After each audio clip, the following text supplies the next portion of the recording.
S. Lavanya, Assistant Professor, Department of English. Press and the Registration of Books Act 1867.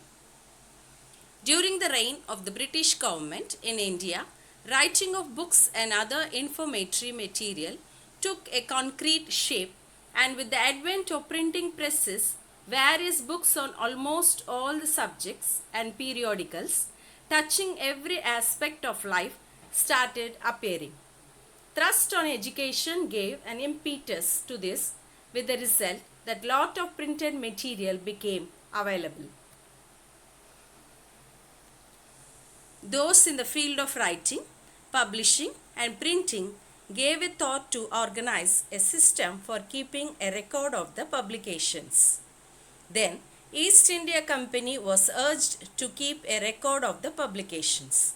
An attempt was made by the authorities to make a collection of the books and other publications emanating from the various printing presses throughout India.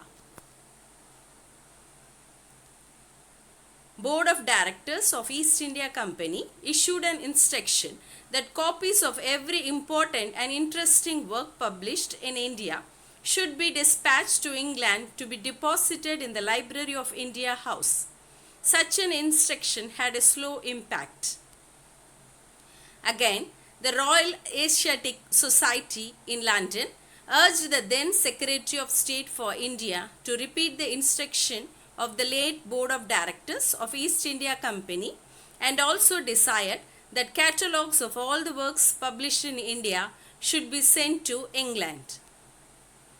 A system of voluntary registrations of publications was evolved, but it failed. It was found necessary to establish a system of compulsory sale to government of 3 copies of each work in India.